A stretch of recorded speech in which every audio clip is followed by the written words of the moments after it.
Start us off in the beginning, your upbringing, your spiritual roots. How was it? Well, I went to church growing up as a little girl, and like many of us have. We're a Christian nation, right? Lutheran, and my mom was a Catholic, but she converted from my father. My father was in the military, he was in the Air Force, and he got kicked out because he was drinking too much. And so when he finally got sober, my mom confronted him and said, I want you to be sober. And because of that, my father had a lot of issues that he never dealt with, and he didn't want to go to church with us. He only went on holidays. He's like, my father, please, I don't want him to be part of my life at all. And I used to secretly wish I was adopted. And you were sexually abused at a young age. And yes, I was sexually abused and exposed to pornography. 8 and 9 years old from, in fact, a neighbor's house, and it was a girl, believe it or not a boy, which is kind of a different twist of things. And it does happen to some of us. And so I was introduced to, molestation at a very young age, and was very confused because this is the other thing that I didn't share before, is that I don't share this often because it is a little bit shocking, but the abuse was going on, and I It's into your teen years. So of course I'm growing up, I'm in church every Sunday, but Sunday school, didn't really understand it, and I even got confirmed with a class of all boys, and one of the boys in the class had a crush on me, he was grabbing me underneath the table, and so my view of church was like, you can have it, okay? Don't want it, don't unworthy. We feel small. We try to have this facade on the outside that success and things and prestige and fame is going to fill that void in us. A lot of us don't like to admit this. Just keep that real. And I chased it.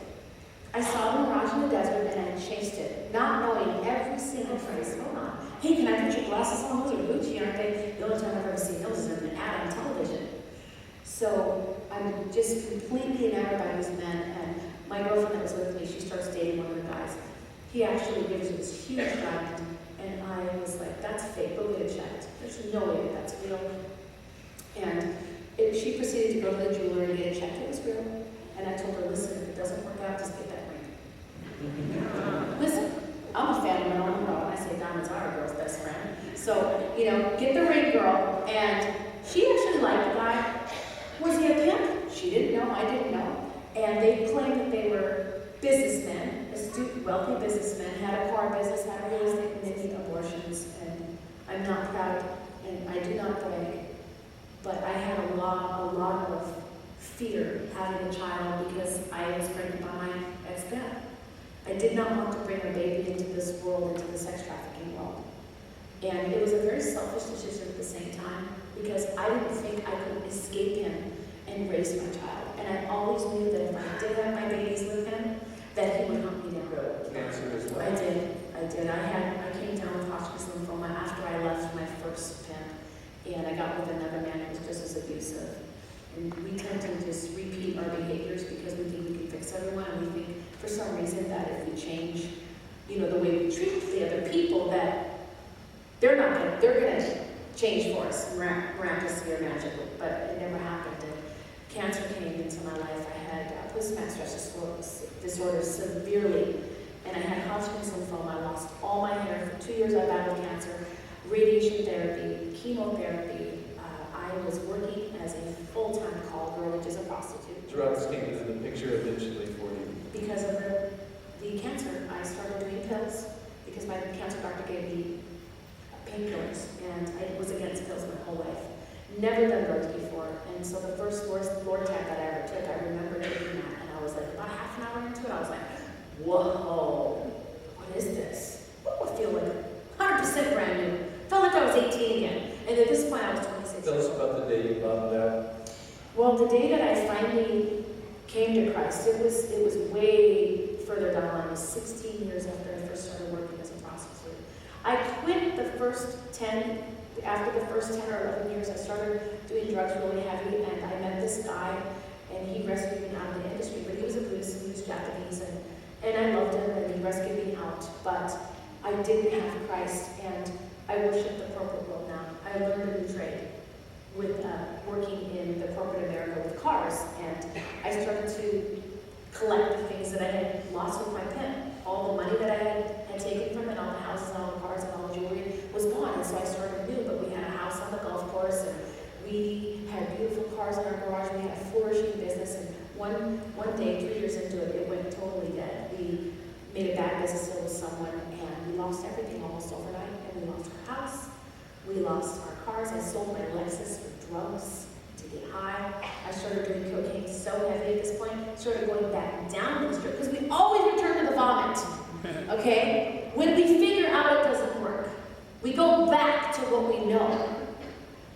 And I didn't even realize that God had a plan.